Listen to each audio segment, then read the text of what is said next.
نحمدك يا الله على ما خلقتنا وعلى ما رزقتنا وعلى ما هديتنا إلى صراط مستقيم والصلاة والسلام على سيد الأنبياء والمرسلين أما بعد فأعوذ بالله من الشيطان الرجيم بسم الله الرحمن الرحيم قال الله تبارك وتعالى في القرآن المجيد والفرقان الحميد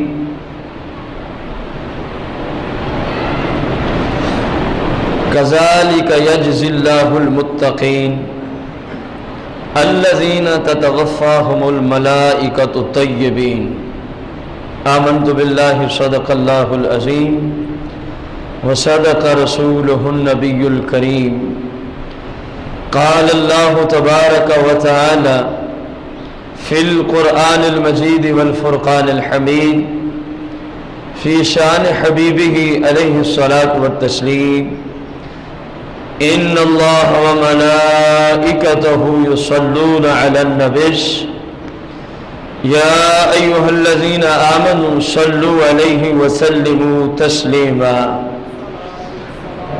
الصلاة والسلام عليك يا سيدي يا رسول الله الصلاة والسلام عليك يا سيدي يا حبيب الله الصلاة والسلام عليك يا سيدي يا شفيع المذنبين الصلاة والسلام عليك يا سيدي يا رحمة للعالمين الصلاة والسلام عليك يا سيدي يا جد الحسن والحسين مولاي صل وسلم دائما أبدا على حبيبك خير الخلق كلهم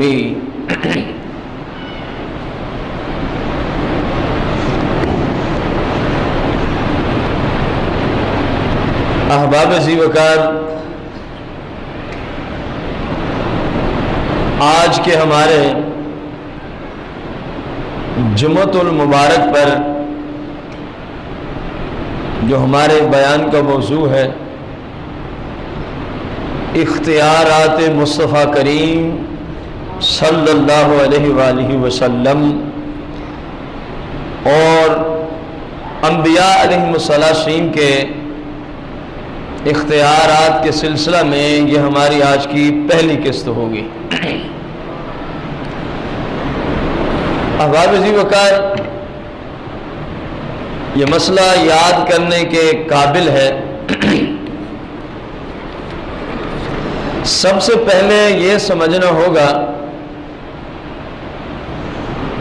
کہ اختیارات کی کتنی اقسام ہیں۔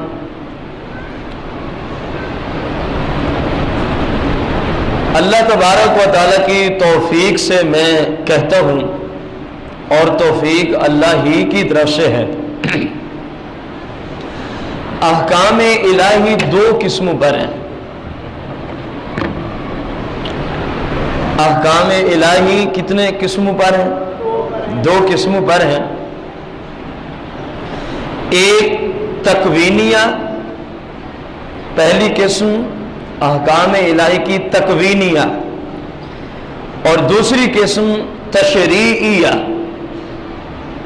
گویا کہ احکام الہی کی دو قسموں میں سے پہلی کا نام تکوینیہ ہے اور دوسری کا نام تشریعیہ ہے۔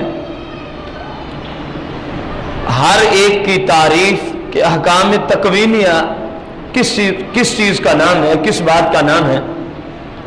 مثال کے طور پر کسی کو زندگی عطا کرنا، زندوں کو موت دینا، کسی کی کوئی پریشانی ہو، کوئی حاجت ہو، اس کو پورا کرنا، کوئی بندہ کسی مصیبت میں مبتلا ہو، اس مصیبت کو اس سے دور کرنا، کوئی شخص غربت کی چکی میں پس رہا ہو، اس کو رزق اور دولت کی فراوانی عطا کرنا، نعمت، اور کوئی شخص کسی دشمن کفار قوم سے لڑنے گیا، وہاں سے اس کو کفار کے مقابلے میں فتح دینا یا کسی کو شکست دینا، الغرض جو عالم میں نظام چل رہے ہیں ان کو احکام تکوینیہ سے تعبیر کرتے ہیں، اور دوسری قسم احکام تشریعیہ، کسی فعل کو، کسی کام کو فرض کر دینا، کسی کام کو حرام کر دینا، کسی فعل یا کام کو واجب قرار دے دینا، کسی فعل یا کام کو مکروہ یا مستحب یا مباح کر دینا۔ یہ احکام تشریعہ کی چند مثالیں تھیں۔ اب یاد رکھیں، قرآن و سنت کی روشنی میں مصطفیٰ کریم رؤوف رحیم علیہ الصلاۃ والتسلیم کو اللہ جل شانہ نے اختیارات تکوینیہ میں بھی کمال درجے کا شرف عطا فرما رکھا ہے، اور احکامات تشریعہ میں بھی اپنے محبوب علیہ السلام کو اللہ جل شانہ نے اختیارات تامہ عطا فرما رکھے ہیں۔ گویا کہ شریعت میں اختیارات کی دو ہی قسمیں بنتی ہیں، اختیارات تکوینیہ اور اختیارات تشریعیہ۔ الحمدللہ علی احسانہ تاجدار انبیاء، سیدہ طیبہ عاملہ کاملہ صالحہ سیدتنا آمنہ سلام اللہ علیہا کے لخت جگر حضرت سیدنا عبداللہ رضی اللہ عنہ کے لخت جگر، مدینے کے تاجدار، رسولوں کے سردار علیہ الصلاۃ والتسلیم، احکامات تکوینیہ میں بھی اختیار کل کے مالک ہیں، احکامات تشریعہ میں بھی اختیار کل کے مالک ہیں، اور مسلمانوں کا یہ عقیدہ ہے تکوینیہ اختیارات ہوں یا تشریعی اختیارات ہوں، یہ سب کے سب مصطفیٰ کریم کو رب نے اپنے فضل سے عطا فرما دی ہے۔ آج کی ہماری جمعۃ المبارک کی قسط کے اندر، کیونکہ اختیارات کی کتنی اقسام ہے شریعت میں؟ دو قسمیں ہیں، اختیارات تکوینیہ اور اختیارات تشریعیہ، جس کو ابتداءً فقہاء نے، محققین نے، محدثین نے احکام الہی کی دو قسموں سے تعبیر کیا کہ ایک تکوینیہ ہے اور دوسرے تشریعیہ ہیں۔ ظاہر ہے اگر مصطفیٰ کریم علیہ الصلاۃ والتسلیم کو اللہ پاک نے اپنی رحمت سے ان کاموں میں اختیار دیا ہوگا تو آپ نے ایسے کام کر کے دکھائے ہوں گے، آپ نے ایسے کام کر کے دکھائے ہوں گے۔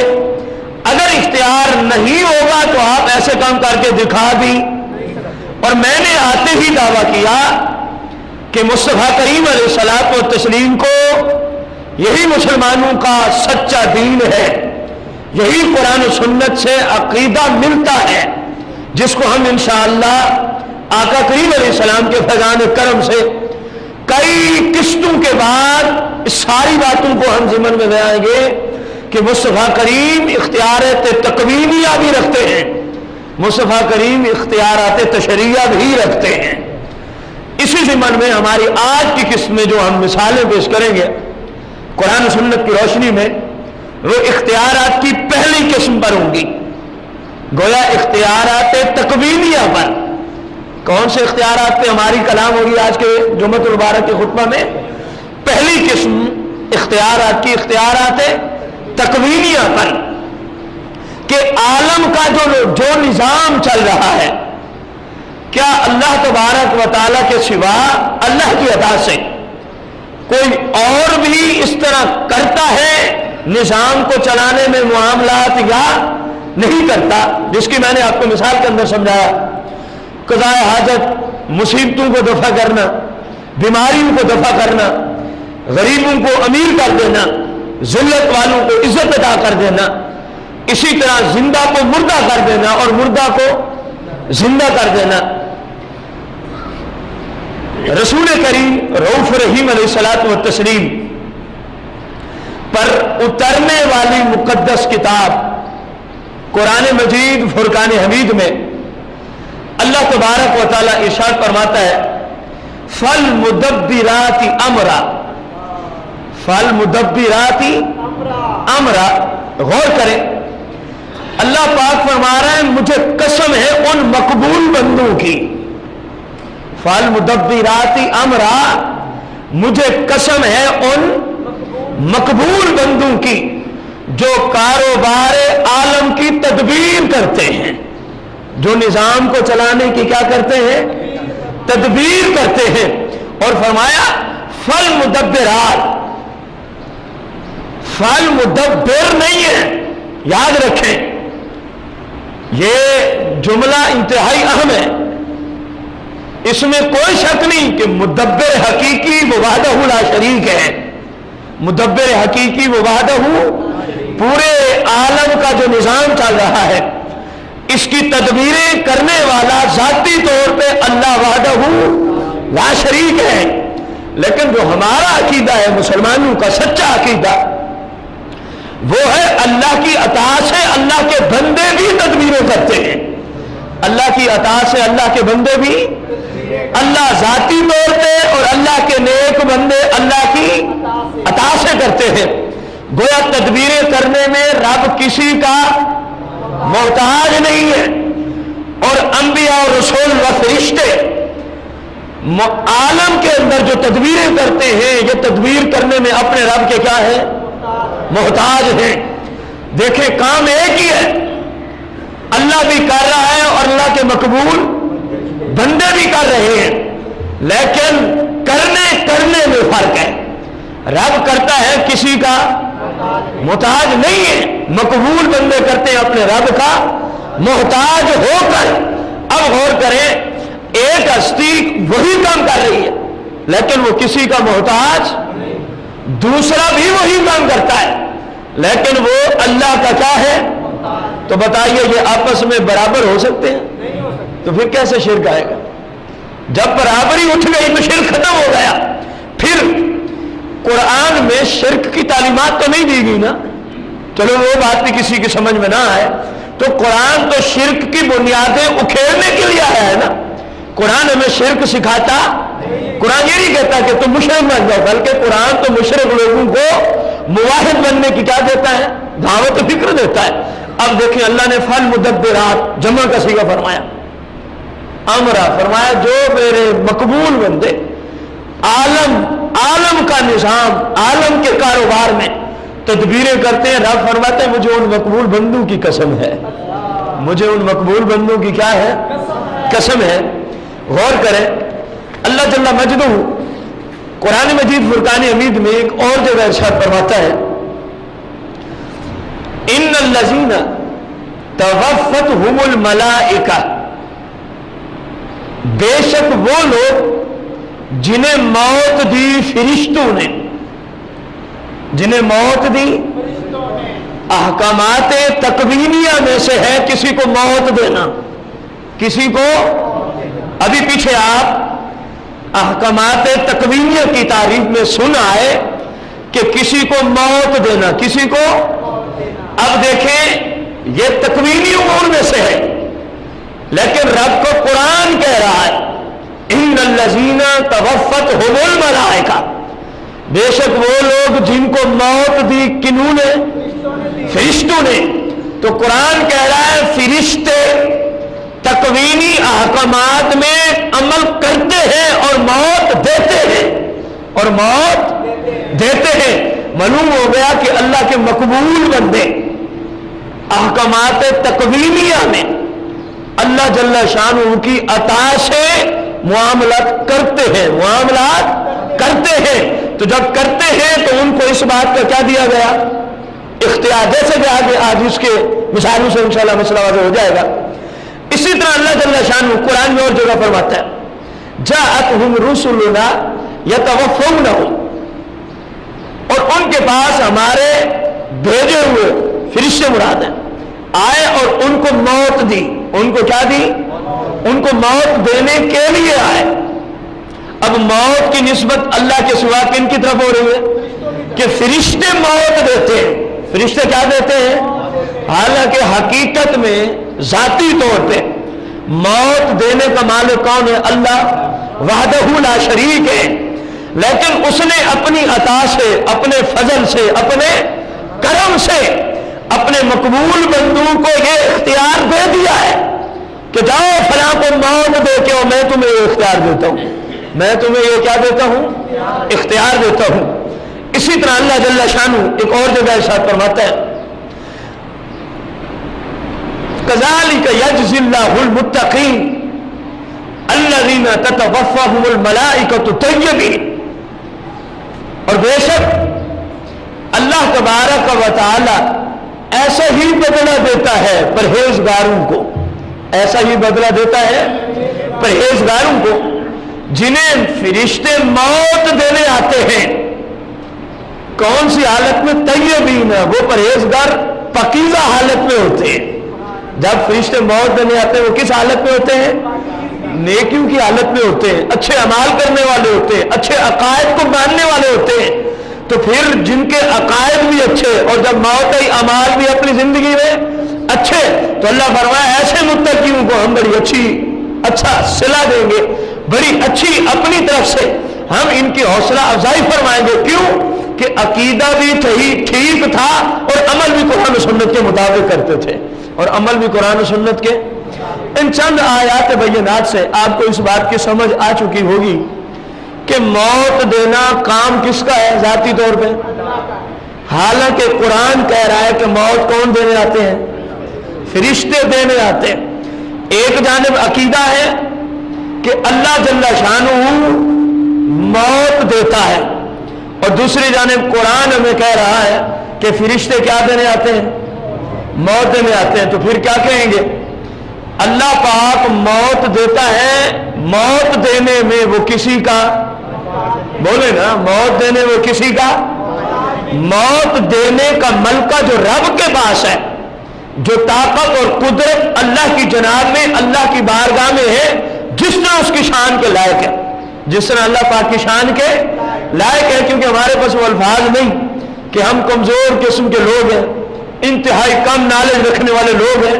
جب نسبت کرتے ہیں اللہ جل شانہ کی طرف تو پھر یہی جملے ہمیں مجبوراً کہنے پڑتے ہیں جس طرح اس کی شان کے لائق ہے، جس طرح اللہ پاک کی شان کے لائق ہے. موت دینے کا مالک وہی ہے. لیکن قرآن کیا کہہ رہا ہے؟ فرشتے بھی کیا دیتے ہیں؟ موت دیتے ہیں. تو کیا شرک ہو گئے؟ بولے نا. کیوں؟ لوگوں کو کہتے ہوئے سنا ہے، میں نے تو سنا ہے، ان کی کتابوں میں پڑھا بھی ہے. کہتے ہیں جی جو کام اللہ کرے اگر اسی کی نسبت اللہ کے سوا کسی اور کی طرف کر دے تو یہ خالصتاً شرک ہے. معاذ اللہ ان سے پوچھا جائے اگر یہی بات ہے تو قرآن کے بارے میں کیا فتویٰ ہے؟ جو قرآن کہہ رہا ہے کہ موت دینا کس کا کام ہے؟ اللہ کا. لیکن قرآن ہی کہہ رہا ہے کہ فرشتے کیا دیتے ہیں. تو پھر وہی ہمارے والا عقیدہ ایمان میں ہوگا نا، مسلمانوں والا. اللہ موت کا مالک ہے ذاتی طور پر. اللہ موت کا مالک ہے، وہ موت دینے میں کسی کا محتاج. فرشتے جو موت دیتے ہیں اپنے رب کا محتاج ہو کر کسی کو موت دیتے ہیں. فرشتوں کو موت دینے کی جو طاقت ملی ہے اللہ نے اپنے فضل اور اپنی رحمت سے ان کو عطا فرما رکھی ہے. تو اللہ وحدہ لا شریک ہے. وہ اگر اپنے فضل سے کسی کو اپنے معاملات میں، کسی معاملے میں اس کو کرنے کی اپنی رحمت سے اجازت دے تو کسی کو کیا تکلیف ہے؟ بندے کا تو یہی کام ہے کہ نماز ہم کیوں پڑھتے ہیں؟ بتائیے. نماز ہم اس لیے پڑھتے ہیں کہ اللہ کا کیا ہے. تو بندے کا کام ہے جو رب کا حکم آ جائے اس کو مان لے. یہ بندے کا کام ہے. یہ کس کا کام ہے؟ انسان اور بندے کا کام ہے. اب اللہ اپنی مرضی سے اگر انبیاء علیہ السلام کو اختیارات دے رہا ہے جیسے کہ ہم ثابت کرنے چلے ہیں، تو بندوں کا کام کیا ہے کہ ان کے اختیارات کو اونچی بولے، بندے اور انسان کا کام تو یہی ہے کہ اللہ جو ان کو دے رہا ہے بندہ اس کو مان لے. کیوں؟ یا اللہ تو دینے والا ہے، ہم کون ہوتے ہیں نہ ماننے والے؟ لیکن یہ کس کا کام ہے؟ بندے کا. باندر اور حیوان اس کو نہیں مانے گا، باندر اور حیوان اس کو، کیونکہ جو اللہ کا بندہ ہے وہ تو ضرور یا اللہ تیرا حکم ہے سارا آنکھوں کا. دیکھیں میں نے آپ سے پوچھا کہ آپ نماز کیوں پڑھتے ہیں، آپ نے جواب دے دیا اللہ کا حکم ہے. اللہ کا کیا ہے؟ بندہ ایک مسلمان سے پوچھے آپ شراب کیوں نہیں پیتے، وہ کہے گا جی اللہ کا حکم ہے کہ مسلمان شراب نہ پیے. بندہ ایک مسلمان سے پوچھے آپ سودی معاملہ کیوں نہیں کرتے، تو مسلمان کیا جواب؟ بھائی اللہ کا حکم ہے کہ مسلمان سودی کاروبار کر سکتا. تو پتہ چلا بندہ، انسان اور مسلمان اس کا کام ہے جو رب کی طرف سے آ جائے اس کو مان لے، اور جو باندر ہے، حیوان ہے اور بے ایمان ہے اس کی مرضی مانے یا پھر اپنی عقل کی الٹی منطق کو لگائے گا. دیکھو جی اللہ بھی موت دینے والا ہے اور نبی بھی موت دینے والا ہے، یہ تو شرک ہو گیا. لگا پھر قرآن پہ شرک کا فتویٰ. یہ میں نے اتنی ساری آیات بینات قرآن سے پڑھی ہیں صرف برکت حاصل کرنے کے لیے، ورنہ اس طرح کی مجازی نسبتیں قرآن میں کچھ سینکڑوں آیات بینات کے اندر موجود ہیں. چند آیات کی بات نہیں کر رہا، سینکڑوں آیات میں کہ کام اللہ کا ہے لیکن نسبت کسی اور کی طرف ہے قرآن میں. تو پھر کیا کہیں گے؟ اللہ کی عطا سے وہ کرتے ہیں، اللہ کی عطا سے کرتے ہیں. مصطفیٰ کریم رؤوف رحیم علیہ الصلاۃ والتسلیم اختیارات تکوینیہ کے بھی مالک ہیں، اختیارات تشریعہ کے بھی مالک ہیں. غور کریں، آج کے درس میں آپ کو پہلے کہا کہ ہماری گفتگو کن احکامات پر ہے؟ اختیارات اور احکامات تکوینیہ پر. دیکھیں اللہ جل شانہ کا مقدس کلام قرآن مجید فرقان حمید ارشاد فرماتا ہے الف لام را کتاب انزلناہ الیک لتخرج الناس من الظلمات الى النور باذن ربهم الى صراط العزیز الحمید. اللہ جل شانہ نے قرآن مجید فرقان حمید میں ارشاد فرمایا الف لام را.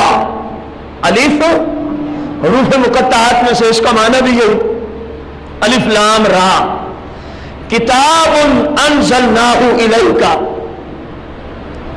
یہ مقدس کتاب ہم نے محبوب اس کو آپ کی طرف اتارا ہے. ہم نے اس مقدس کتاب قرآن کو آپ کی طرف اتارا ہے، تاکہ اتارا کیوں ہے؟ لتخرج الناس، تاکہ آپ نکالیں، اے محبوب تاکہ آپ نکالیں، الناس لوگوں کو. کن کو نکالیں؟ لوگوں کو. من الظلمات الى النور، اے محبوب تاکہ آپ لوگوں کو اندھیریوں سے، ظلمتوں سے نکال کے ان کو نور کی مقدس گھاٹیوں تک پہنچا دیں، ان کو نور کی مقدس وادیوں تک پہنچا دیں. اے محبوب یہ آپ کا کام ہے، لوگوں کو اندھیریوں سے نکال کے نور کی وادیوں کی طرف داخل کرنا. اے پیارے محبوب یہ آپ کا کام ہے. اور پھر اللہ فرماتا ہے بِإِذْنِ رَبِّهِمْ، آپ یہ کام کرتے اپنے رب کے اذن اور اس کی عطا سے ہیں، اپنے رب کے اذن اور اپنے رب کی عطا سے یہ کرتے ہیں. اِلَى صِرَاطِ الْعَزِيزِ الْحَمِيدِ، اس مقدس راستے کی طرف ان لوگوں کو لے آئیے کہ جو غالب سراہے کا راستہ ہے، یعنی اللہ جل شانہ کا راستہ ہے. اب غور کریں، اندھیریوں سے مراد یہاں کیا ہے؟ اللہ نے جو فرمایا لتخرج الناس من الظلمات الى النور، اے محبوب آپ پر ہم نے مقدس کلام یعنی قرآن نازل کیا تاکہ آپ لوگوں کو اندھیریوں سے کس کی طرف نکالیں؟ نور کی طرف. اب اندھیریوں سے کیا مراد ہے؟ رات کی اندھیری مراد ہوگی، وہ تو کوئی بھی نکال سکتا ہے، بندہ خود بھی نکال سکتا ہے. رات کو گزار کے دن کو آ جائے، وہ کہے گا دیکھو جی میں اندھیرے سے نکل کے نور میں آ گیا ہوں. یہاں وہ اندھیرا مراد ہے جس کو نکالنا انبیاء کا ہی کام ہوتا ہے، یا پھر انبیاء کے توسل سے، انبیاء علیہ السلام کے فیضان کرم سے پھر انبیاء کے غلام بھی اس اندھیرے سے لوگوں کو نکالتے ہیں. یہاں اندھیرے سے مراد کفر، گمراہی، بد مذہبیت اور دلالت ہے. اللہ فرما رہا ہے محبوب بندے میرے ہیں، یہ بندے گمراہی میں چلے گئے، یہ بندے کفر میں مبتلا ہیں، یہ بندے شرک میں مبتلا ہیں، یہ بندے بد عقیدیوں کی انتہائی گہری وادیوں میں گر چکے ہیں. محبوب ان کے دور سے اب یہ غلاظت نکالنا ہم نے آپ کے سبب کر دیا ہے. اور النور سے مراد یہاں ہدایت ہے، النور سے مراد یہاں ایمان کی دولت ہے. تو اللہ کا قرآن کہہ رہا ہے کفر کی گھاٹیوں سے نکالنا مصطفیٰ کریم کے ذمے ہے، اور ایمان کی وادیوں تک پہنچانا قرآن کہہ رہا ہے، ہدایت دینا قرآن کہہ رہا ہے. رب نے فرمایا محبوب کتاب دی ہی اس لیے ہے آپ لوگوں کو کفر، بد عقیدگی، شرک، گمراہی کی انتہائی گہری وادیوں سے پکڑ کے نکالے الی النور. اور محبوب اپنی رحمت سے ان لوگوں کو آپ ہدایت عطا فرما دیں. ان لوگوں کو کیا عطا فرما دیں؟ رب کا قرآن ہے کہ نہیں ہے؟ تو قرآن کہہ رہا ہے کفر نکال دینا اور اس کے دل میں ایمان کی شمع کو بھر دینا، ایمان کے نور کو بھر دینا، اور جس سے اس بندے کا دل نور سے کیا ہو جاتا ہے؟ منور ہو جاتا ہے. قرآن کہہ رہا ہے یہ کام کرتا کون ہے؟ دیکھیں نا رب نے کیسا پیارا اسلوب رکھا. فرمایا لِتُخْرِجَ النَّاسَ مِنَ الظُّلُمَاتِ إِلَى النُّورِ. محبوب تاکہ آپ لوگوں کو کفر، بد عقیدگی، بد مذہبیت سے نکال کے آپ ان کو کس طرف لے آئیں؟ ہدایت کی طرف لے آئیں. کس طرف لے آئیں؟ بتائیے کسی کو کفر سے نکال کے ہدایت دینا یہ اختیار کا کام ہے کہ نہیں ہے؟ اور یہ اختیارات تکوینیہ میں ہے. یہ بھی یاد رکھیں کہ ایک بندہ، کیونکہ قرآن میں کفر کو موت سے تعبیر کیا گیا، قرآن میں کفر کو کس چیز سے تعبیر کیا گیا؟ اور ایمان کو حیات سے تعبیر کیا گیا. ایمان کو کس چیز سے؟ اور آپ احکامات تکوینیہ کی تاریخ میں ابتدا کے اندر سماعت فرما چکے کہ کسی کو موت دینا، کسی کو حیات دینا، یہ احکامات تکوینیہ میں سے ہے. اور مصطفیٰ کریم کو رب نے جہاں احکامات تشریعہ میں اختیار کل میں رکھے ہیں، وہی احکامات تکوینیہ میں بھی کیا دے رکھے ہیں؟ دیکھیں کفر موت، ایمان اور ہدایت حیات ہے. قرآن کہہ رہا ہے محبوب آپ ان کو اس موت سے نکال کے جو کفر کی موت میں یہ پڑے ہیں، آپ ان کو ہدایت والی زندگی عطا فرما دیتے ہیں.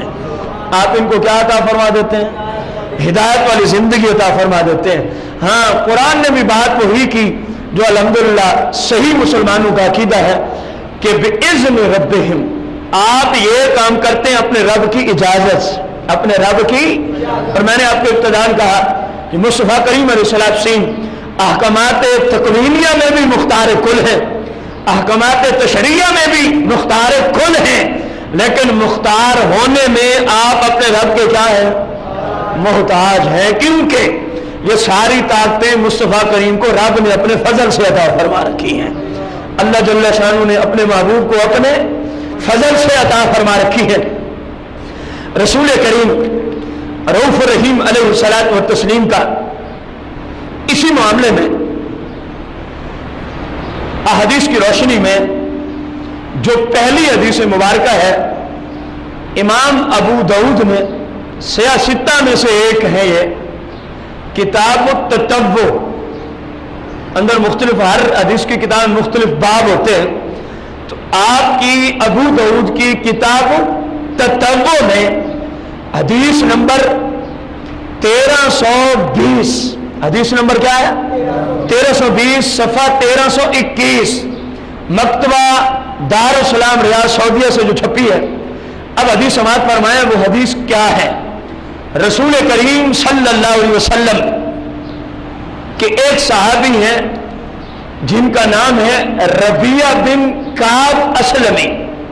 ربیعہ بن کعب اسلمی ان ابی سلمہ قال سمعت ربیعہ بن کعب الاسلمیہ یقول كنت ابیت مع رسول اللہ صلی اللہ علیہ وسلم آتیہ بودوئہ وبحاجتہ فقال سلنی فقلت مرافقتک فی الجنہ قال اب غیر ذلك قلت هو ذاك قال فإني على نفسك بكثرة السجود او كما قال علیہ الصلوۃ والتسلیم.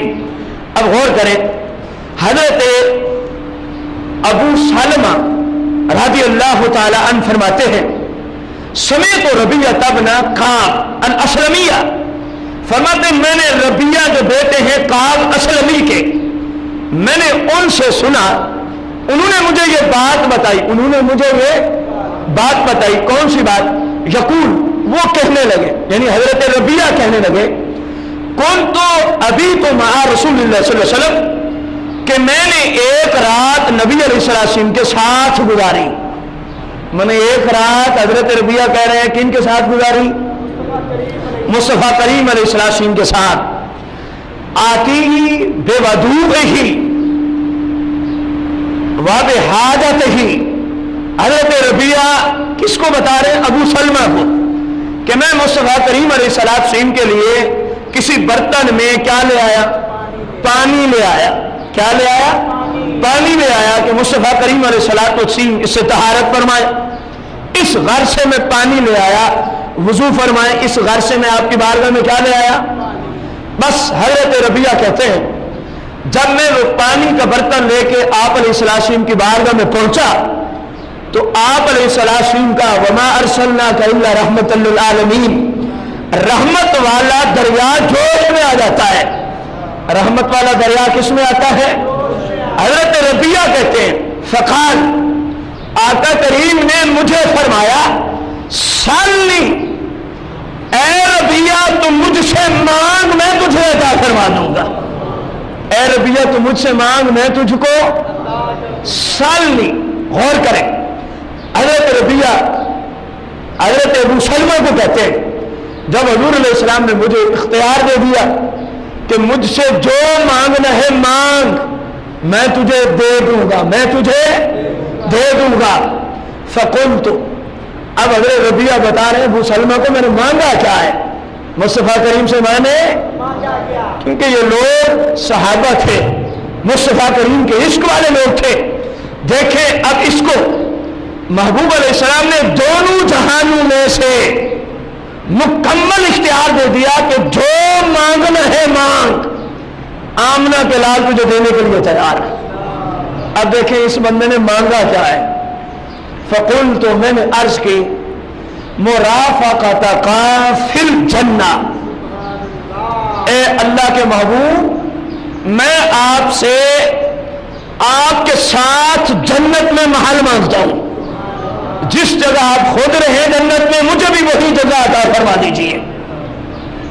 قال او غیر ذلک, حضرت ربیعہ ابو سلمہ کو کہہ رہے جب میں نے جنت مانگ لی تو دریائے رحمت مزید ہوش میں آ گیا.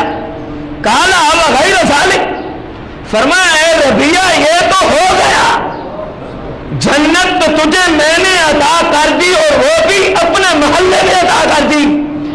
او غیر ذلک, اے ربیعہ اس کے سوا کوئی خواہش ہے تو مانگ, تاجدار مدینہ لینے کو تیار ہے. نعرہ تکبیر, نعرہ رسالت, نعرہ تحقیق, مفتیان اہل سنت, مفتیان اہل سنت. کیا فرماتے ہیں حضرت ربیعہ صحابی رسول ہے, میں نے مانگی جنت میں مجھے وہاں جگہ دے جہاں آپ نے خود رہنا ہے. حضور نے فرمایا ربیعہ یہ تو ہو گیا, آوا غیر ذالک اس کے سوا کوئی خواہش ہے تو مانگ میں دینے کو تیار ہوں. مانگ میں دینے کو پتہ ہے صحابی نے کیا عرض کیا؟ کل تو ہوا ذاکا, پھر عرض کی یا رسول اللہ بس یہی خواہش تھی جو میں نے آپ سے مانگ لیا ہے, اور مجھے کسی چیز کی خواہش, اس سے بڑی اور نعمت ہو بھی کیا سکتی ہے؟ بندے کو جنت میں ملے اور وہ بھی اس محلے میں جہاں خود مصطفیٰ کریم تشریف فرما ہو. یہ بس اللہ کی نعمتوں میں بہت بڑی نعمت ہے, بہت بڑی نعمت ہے. جنت میں ہی مانا بڑی نعمت ہے کہ وہاں جانے کے بعد کبھی کسی بندے کو فنا, موت وغیرہ, اور وہاں کوئی عبادت بھی بندے نے کرنی, صرف عیش و عشرت ہے جنت میں، صرف عیش و عشرت، اور وہ بھی بندے کو اس محلے میں جگہ مل جائے۔ غور تو کریں، آج جس مقدس ہستی کے شہر کو دیکھنے کے لیے پورے عالم میں مسلمان تڑپتے ہیں، مدینہ منورہ کو دیکھنے کے لیے مسلمان تڑپتے ہیں، حالانکہ مدینے میں جا کے آپ ظاہر ظہور ہر بندے کو نظر آتے، آپ تو قبر انور میں موجود ہیں، ہاں اگر کسی میں ہو کوئی طاقت تو آپ اس کو نظر پھراتے ہو، یہاں بھی آتے ہیں وہاں بھی آتے ہیں، لیکن اپنی اپنی طاقت کی بات ہے۔ اور جنت، غور کریں، ایسا مقام جہاں کوئی گیا ہم فیہا خالدون، وہ واپس کبھی نکلے گا نہ کبھی موت نہ کبھی بیماری، کوئی وہاں پریشانی نہیں، اور اس کو جگہ بھی ایسی جگہ مل جائے کہ جہاں وہ اپنے محبوب کا دیدار بھی کرتا رہے۔ یہ محلہ جو مصطفیٰ کریم کا ہے، اسی لیے صحابی رسول تھے، عاشق تھے، عرض کی یا رسول اللہ جنت میں جانا چاہتا ہوں، لیکن جنت میں وہاں جانا چاہتا ہوں جہاں آپ نے خود تشریف رکھنی ہے، مجھے اپنے ساتھ جنت میں جگہ عطا فرما دے۔ فرمایا یار یہ تو ہو گئی ہے، کوئی اور خواہش ہے تو اظہار کر، میں دینے کے لیے تیار ہوں۔ انہوں نے عرض کی نہیں یا رسول اللہ بس یہی خواہش تھی، میں نے وہ آپ سے مانگ لی ہے، میں نے وہ آپ سے۔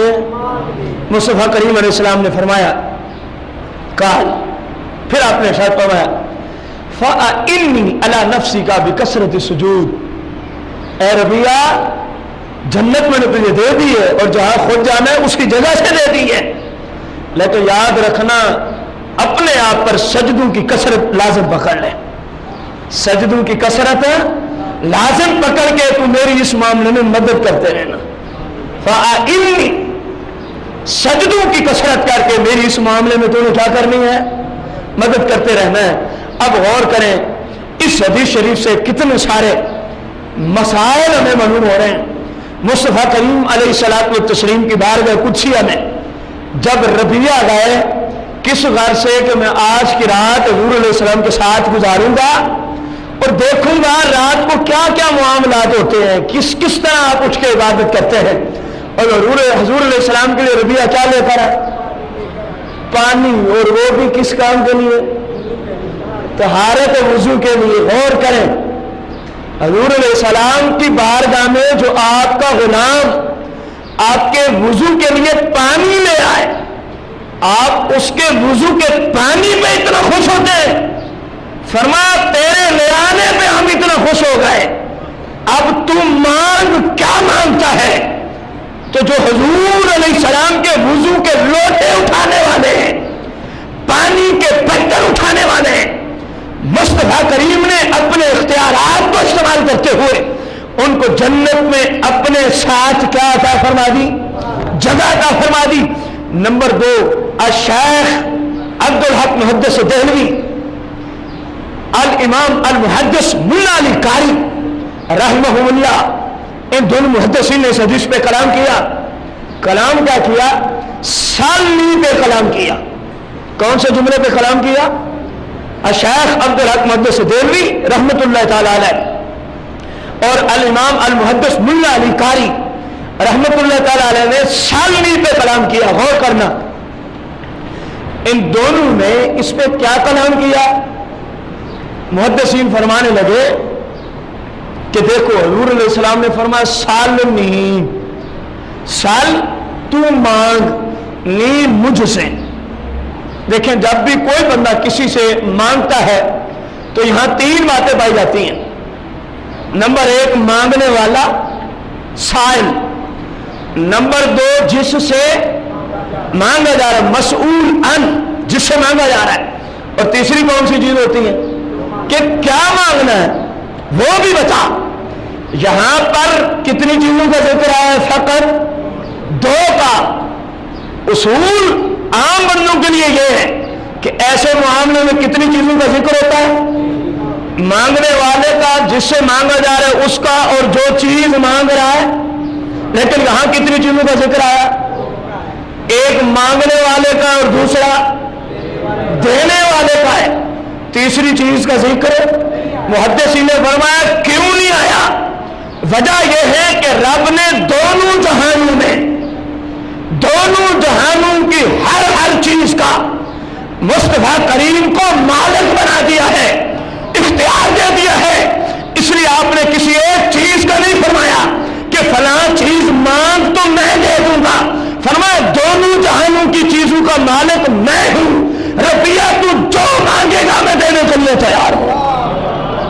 یہ ہے مختار کل، یہ ہے کیا؟ اور وہ بھی احکامات تکوینیہ میں، احکامات، کیونکہ آج کا جمعہ احکامات تکوینیہ پر ہے، اگلا جمعہ بھی احکامات تکوینیہ پر ہوگا۔ مصطفیٰ کریم مختار کل ہیں، اور وہ بھی کون سے معاملات میں؟ احکامات تکوینیہ میں۔ اب دیکھیں نا حضور علیہ السلام اس کی کہنے پر کہ مجھے کیا دے دیں، اونچی بولے، اور جنت بھی کہاں سے عطا فرمائے؟ میرا سوال ہے، بہت بڑا مفتی آپ تلاش کر رہے ہیں موجودہ زمانے میں، اور اس کے بعد چلے جائیں اس کو کہ جی میں آپ سے جنت لینے آیا ہوں، اور وہ بھی اس جگہ جہاں آپ نے خود جانا ہے، بولے تو صحیح، اور وہ بھی اس جگہ جہاں مفتی صاحب آپ نے، تو مفتی صاحب کا کیا جواب ہوگا؟ اور بھائی صاحب مجھے تو اپنا ہی پتہ نہیں ہے، اور بھائی صاحب مجھے تو اپنا ہی نہ جانے، جب میرے پاس اجل کا فرشتہ آئے اس وقت میرا ایمان محفوظ رہے یا نہ رہے۔ گویا اس کو اپنے مرتے وقت کی حالت کا علم، کیونکہ یہ مستقبل میں مرنا ہوتا ہے نا ہر بندے نے، اب جو بیٹھا جا رہا ہے بعد میں ہی مرے گا، وہ اس کے لیے مستقبل ہے۔ تو ہر مفتی، ہر انسان کا جواب یہی ہے، تو بھائی صاحب مجھے تو انسان کی بات کرو، انسان کی، جو خام خامے کہتے ہیں ہم پہنچے، ان جاہلوں کی، ان ڈنڈے پیروں کی بات میں نہیں کر رہا، ممکن ہے وہ کسی کو کہہ بھی دے ٹھیک ہے جنت میں اپنے ساتھ تجھے دے رہا ہوں، اس پاگل کی زبان پہ کس کو اعتبار؟ اس کے کہنے سے کیا ہوگا؟ کچھ بھی نہیں ہوگا۔ اب یہی کام میرے اور آپ کے پاس کوئی کرنے آئے تو ہم اس کو یہ چیز دے سکتے؟ کیوں نہیں دے سکتے؟ کیونکہ یہاں دو تین باتیں موجود ہیں۔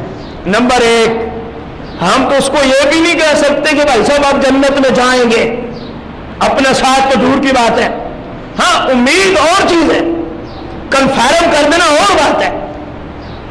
اب مصطفیٰ کریم علیہ السلام نے جو فرمایا، گویا جنت بھی کنفرم کر کے دے دی، اور جنت بھی کہاں سے دی؟ جہاں آپ نے، اور آپ نے جنت الفردوس میں رہنا ہے، تو اپنے غلام ربیع کو بھی جنت الفردوس سے محل عطا فرما دیا۔ کیوں نہیں ہم کسی کو یہ جملے کہہ سکتے؟ کیونکہ ہمیں اس کی موت کا کوئی پتہ نہ جانے، یہ جب مرے گا اس وقت مسلمان ہوگا یا نہیں ہوگا، پتہ نہیں، کوئی کفر نہ بک دے، پتہ نہیں مرتد نہ ہو جائے، ہمیں ان باتوں کا علم، اس لیے ہم مجبور ہیں۔ نمبر ایک۔ نمبر دو، کوئی چیز کسی کو اس وقت دے سکتا ہے جب وہ اس چیز کا خود کیا ہوتا ہے، اونچی بولے نا۔ دیکھیں ایک رومال ہے، سادہ سی مثال ہے، اگر کوئی بندہ یہاں سے کھڑا ہو کر میرے پاس آ جائے کہ جی آپ مجھے یہ رومال دے دیں، اگر میں دینا چاہوں تو دے سکتا ہوں کہ نہیں دے سکتا، کیونکہ میں اس کا کیا ہوں۔ اور شفیق بھائی کے پاس ایک بندہ ہے اور کہے گی وہ رومال ان کے ہاتھ میں، آپ مجھے وہ دے دیں، تو شفیق بھائی کیا کہیں گے؟ ویسے میں اس کا مالک ہی، تو ثابت ہو گیا صحابی رسول نے کیا مانگی، اونچی بولے۔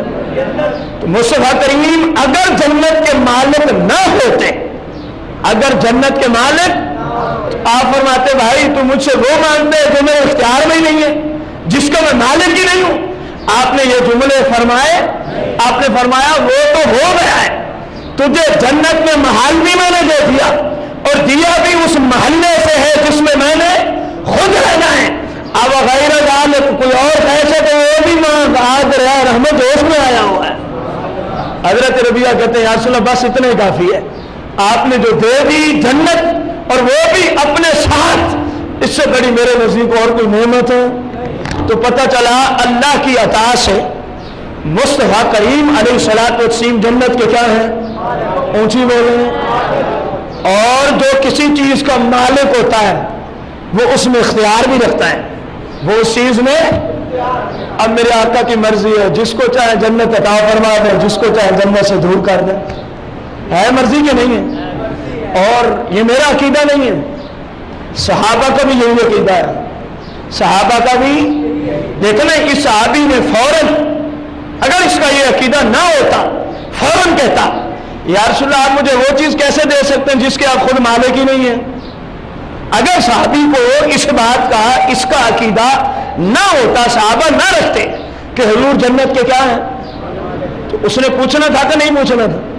یا رسول اللہ جی بات ہے آپ مالک نہیں اور مجھے آپ کو عطا فرما دیا اپنے جنت۔ تو صحابی کا نہ پوچھنا اس بات کی دلیل ہے کہ صحابہ کا بھی عقیدہ ہے کہ جنت مصطفیٰ کریم کی ملکیت میں ہے، جس کو چاہیں جنت میں جانے دیں، جس کو چاہیں دھتکار دیں، جس کو چاہیں دھتکار دیں۔ یہ تھی ابو داؤد شریف کی حدیث۔ اگلی حدیث مسلم شریف کی ہے، کتاب و زکوٰۃ میں حدیث کا نمبر 1037۔ امام مسلم نے اس حدیث کو 2 جگہ ذکر کیا ہے اور دوسری جگہ حدیث کا نمبر 4945 ہے۔ پہلی جگہ اس حدیث کا نمبر جو مسلم میں 1037 اور دوسری جگہ 4945 ہے۔ مسلم شریف کا صفحہ 841 ہے، مکتبہ دار السلام ریاض سعودیہ سے چھپی ہے۔ اب حدیث سماعت فرمائیں۔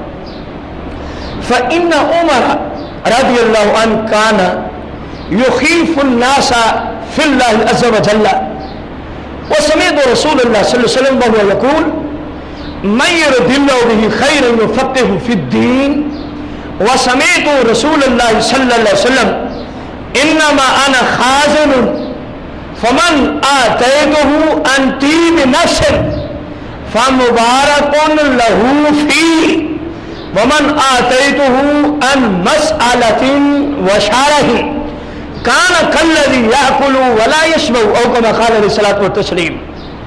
حضرت عمر بن خطاب رضی اللہ تعالی عنہ سے مروی ہے، كان يخيف الناس في الله عز وجل، فاروق اعظم رضی اللہ تعالیٰ عنہ کی عادت مبارک میں سے تھا، اکثر لوگوں کو یہ ذہن دیتے تھے کہ اے میرے بھائیو اللہ سے ڈر جاؤ، اے میرے بھائیو اللہ سے ڈر جاؤ، اپنے رب کی عبادت کرو، اپنے رب کی شریعت پر عمل پیرا ہو جاؤ، جس بات کے کرنے کا رب تمہیں حکم دیتا ہے اس کو کرو، اور جس سے اللہ منع فرماتا ہے اس بات سے۔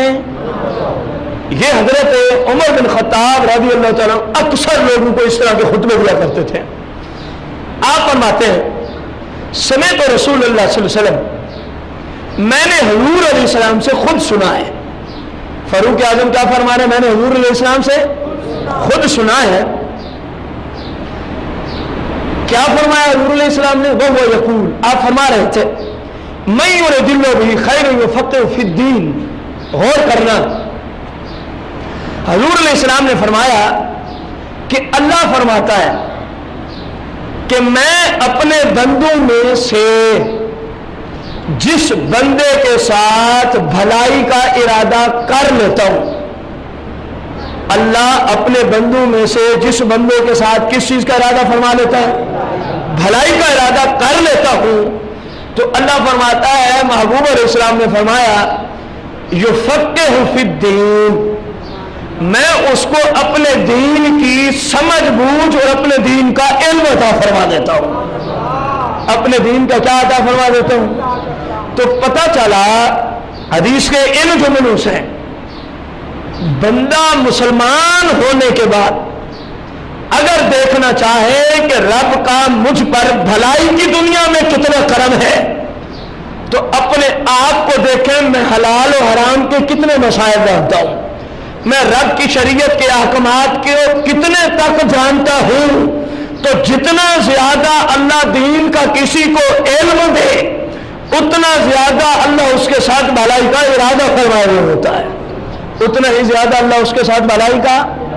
تو معلوم ہو گیا دولت کا آ جانا اس بات کی علامت نہیں کہ اللہ اس بندے کے ساتھ بھلائی فرما رہا ہے، دولت بھلائی کی علامت بالکل نہیں، ہرگز نہیں۔ اور یاد رکھے یہاں علم کے ساتھ ساتھ عمل کی بھی شرط ہوگی، اور آج اس کے اندر جس طرح ذکر آیا کہ علم وہ فائدہ مند ہے جو شریعت کے مطابق بندہ عمل بھی کرتا ہو، شریعت کے مطابق وہ علامہ صاحب عمل بھی کرتے ہوں۔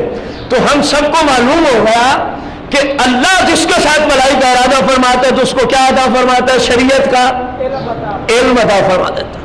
پھر فرمایا وہ سمیت رسول اللہ صلی اللہ علیہ وسلم، میں نے رسول کریم صلی اللہ علیہ وسلم سے سنا، آپ نے فرمایا انما انا خازن، فرمایا لوگوں صحابہ کو حضور خطبہ دے رہے تھے، فاروق اعظم اس حدیث کو روایت کر رہے ہیں کہ حضور نے ہمیں ارشاد فرمایا انما انا خازن، اللہ کے جتنے خزانے ہیں، اللہ کے جتنے کیا ہیں؟ انما انا خازن، فرمایا صحابہ ان سارے خزانوں کا نگران میں ہوں، ان سارے خزانوں کا نگران، ان کا تقسیم کرنے والا میں ہوں۔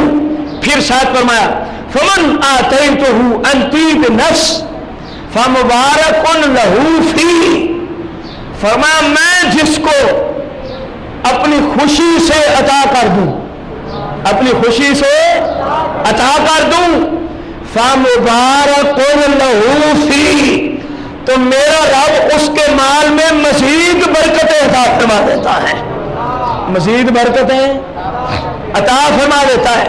ومن آتیتہ عن مسألۃ، فرمایا ہاں اگر کوئی بندہ میرے پاس ایسا آتا ہے جو بار بار سوال کر رہا ہے، یا رسول اللہ مجھے دولت دے دے، یا رسول اللہ مجھے رزق دے دے، یا رسول اللہ مجھے پیسے دے دے، فرمایا جب کسی کے سوال یا اس کی لالچ کی بنا پر ہم کسی کو مال دیتے ہیں، کان کالذی یاکل ولا یشبع، فرمایا اس بندے کے مال کی مثال ایسی ہی ہے جس طرح کوئی بندہ ہو کھاتا جائے ولا یشبع، اور کبھی سیر نہ ہو، تو مطلب کیا ہے؟ اس کے مال میں برکت دی جاتی۔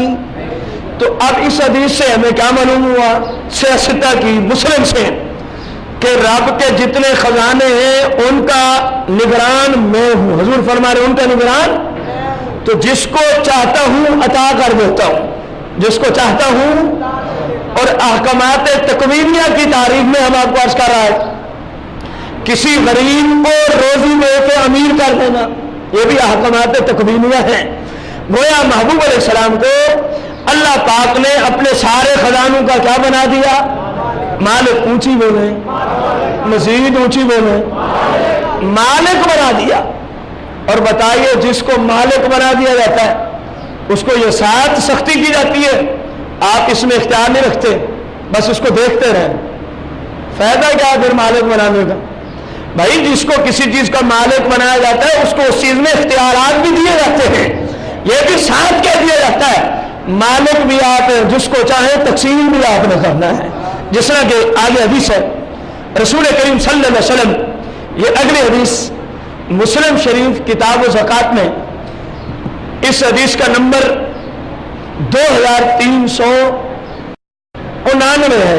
امام مسلم فرماتے ہیں پیچھے وہی مفہوم ہے کہ اللہ جس کے ساتھ بھلائی کا ارادہ فرماتے ہیں اس کو کیا دے دیتا ہے؟ اونچی بولے گا، مزید اونچی بولے۔ لگتا ہے آپ کو سمجھ نہیں ہے اس لیے آپ بولتے نہیں، یا تو پھر آپ ناراض بیٹھے ہیں۔ اللہ جس کے ساتھ بھلائی کا ارادہ فرما لے اس کو کیا عطا کرتا ہے؟ اپنی شریعت اور دین کا علم عطا فرما دیتا ہے۔ حضور نے مزید فرمایا وَإِنَّمَا أَنَا قَاسِمٌ وَيُؤْتِي اللَّهُ، فرمایا میرا رب اپنے سارے خزانے اس نے میرے سپرد کر دیے، وَأَنَا قَاسِمٌ، صحابہ اب سارے خزانوں کو میں ہی تقسیم کرتا رہتا ہوں، اب سارے خزانوں کو میں ہی تقسیم کرتا رہتا ہوں۔ اور مصطفیٰ کریم کی عادت مبارک تھی، سیاہ میں حدیث موجود ہے مسلم بخاری میں، کہ زندگی بھر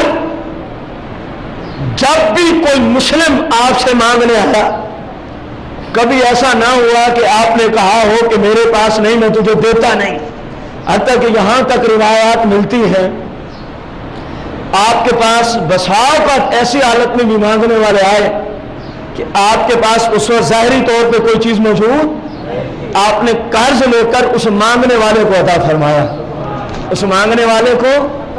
ایسی ایک حدیث امام مسلم کتاب الفضائل میں حدیث کا نمبر ہے 2312، مسلم کا صفحہ ہے 1086۔ حدیث کیا ہے؟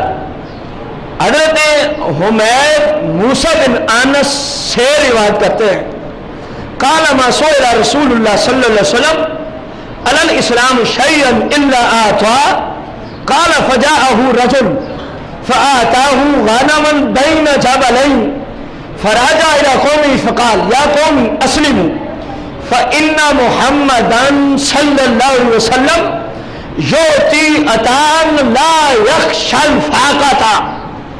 اب غور کریں صحابہ کا عقیدہ کیا تھا, حضور کی عطا پہ صحابہ کا عقیدہ کیا تھا, غور کریں. اس راوی نے کہا جب بھی حضور علیہ السلام سے اسلام کی وجہ سے کسی شخص نے مانگا تو آتا ہوں, حضور نے اس کو عطا ضرور فرمایا, حضور نے اس کو عطا. یہ راوی کہتا ہے ایک دن کی بات ہے, ہم بیٹھے تھے فجاءہ الرجل, ایک شخص حضور علیہ السلام کی بارگاہ میں آیا دور دراز سے. آتے ہی اس نے عرض کی یا رسول اللہ مجھے مال عطا فرمائے, مجھے دولت ہے, میں غریب بندہ ہوں. راوی حدیث کہتا ہے فآتاہ غنما بین جبلین, فرمایا حضور نے اس کو بکریاں دی. حضور نے اس کو کیا عطا فرمائی, اور پتہ ہے کتنی بکریاں, بین جبلین. راوی کہتے ہیں دو پہاڑ تھے, ان کے درمیان وادی تھی, یعنی اس طرف بھی پہاڑ ہو اس طرف بھی پہاڑ ہو, درمیان میں میدانی علاقہ ہو, خالی جگہ ہو.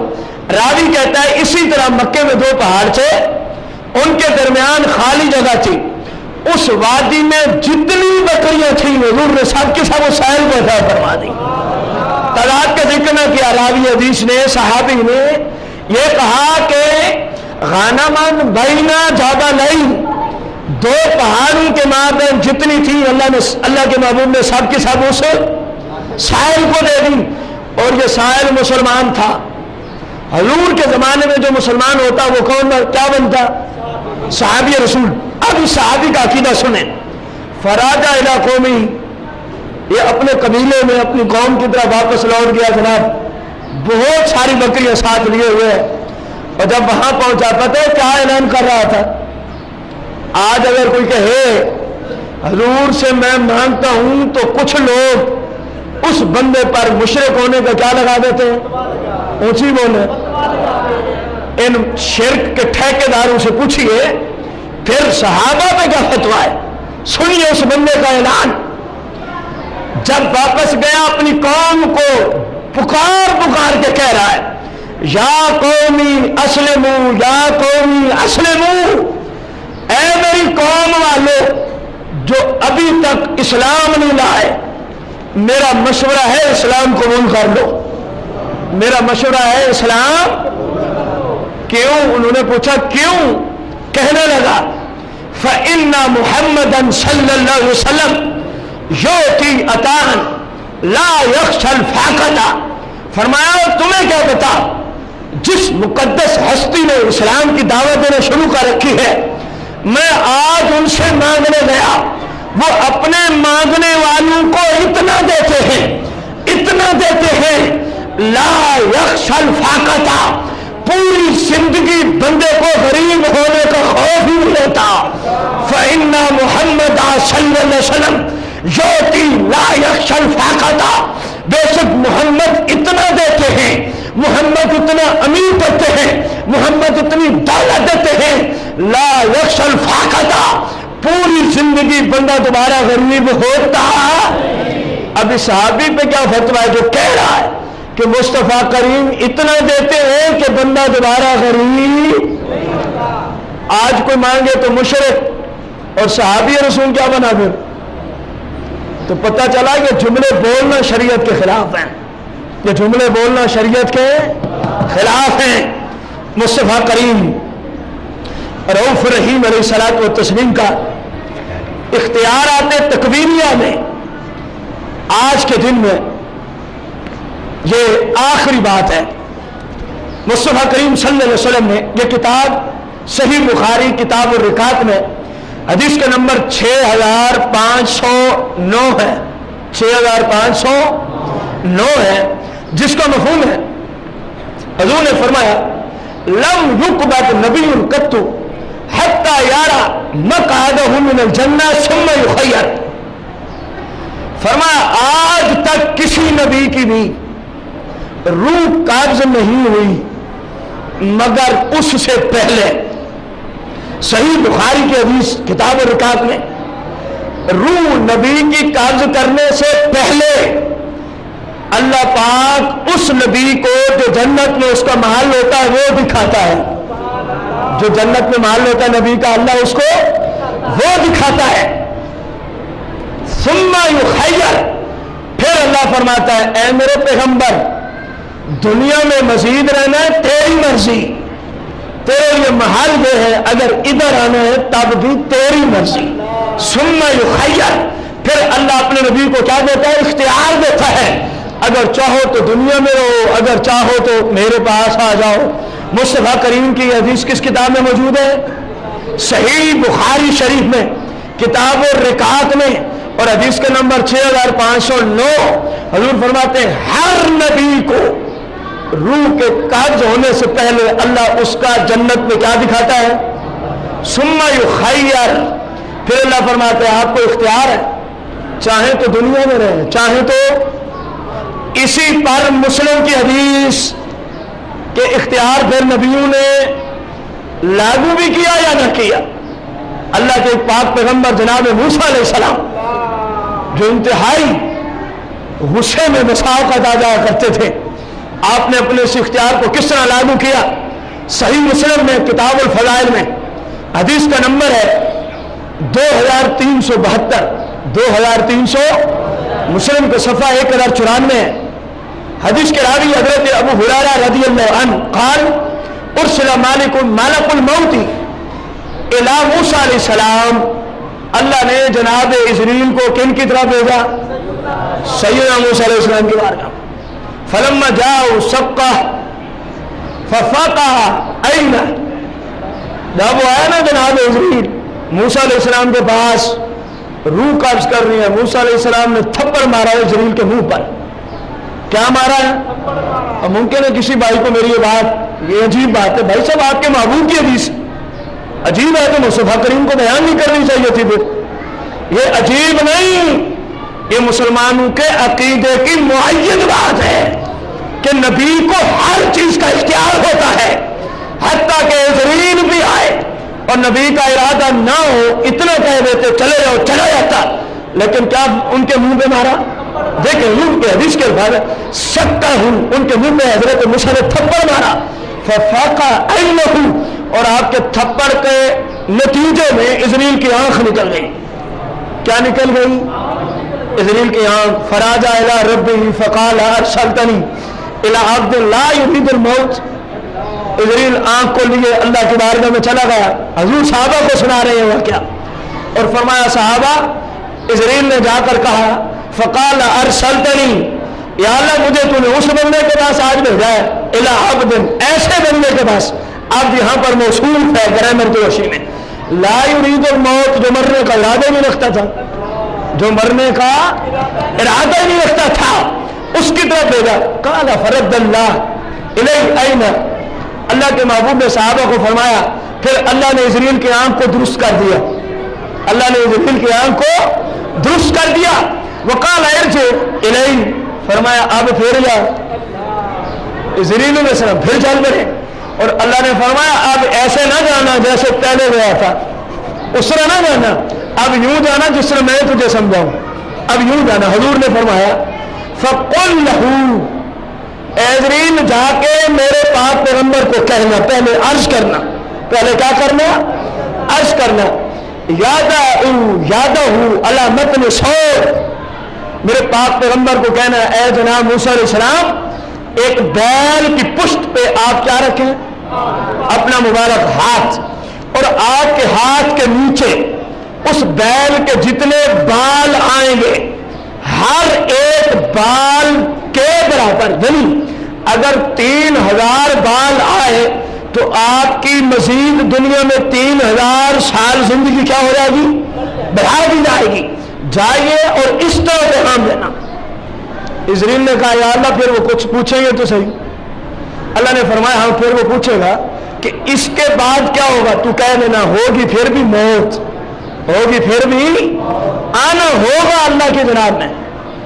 اب اسرائیل دوبارہ لوٹ آئے، پہلے ڈائریکٹ آ گئے کہ روح قبض کرنی ہے، تو موسیٰ علیہ السلام نے فرمایا چلو میں تجھے بتاتا ہوں کس طرح تو روح قبض کرتا، کیونکہ اللہ نے اختیارات تو دے رکھے تھے، اللہ نے انبیاء کو اختیارات دے رکھے ہیں۔ اور میں صحیح مسلم سے ستت حدیث پا رہا ہوں، میں کوئی کہانی نہیں سنا رہا، حضور علیہ السلام نے یہی صحابہ کو بتایا تھا جو میں محدثین کے توسل سے آپ تک حدیث پہنچا رہا ہوں۔ یہی لیکچر حضور نے کن کو دیا تھا؟ صحابہ کو، اہل بیت کو دیا تھا۔ اب مصطفیٰ کریم رؤوف رحیم علیہ السلام فرماتے ہیں اے صحابہ اسرائیل پھر آ گئے، اور موسیٰ علیہ السلام سے عرض کی آپ کا رب فرما رہا ہے بیل کی پشت پہ کیا رکھیں؟ آپ نے فرمایا اس کا فائدہ کیا ہوگا؟ انہوں نے کہا اللہ فرما رہے ہیں جتنے بال آئیں گے اتنے سال زندگی بڑھ جائے گی۔ فرمایا اس کے بعد کیا ہوگا؟ انہوں نے کہا اس کے بعد بھی اللہ فرما رہا ہے ہوگی موت، آنا ہوگا ہماری جناب میں۔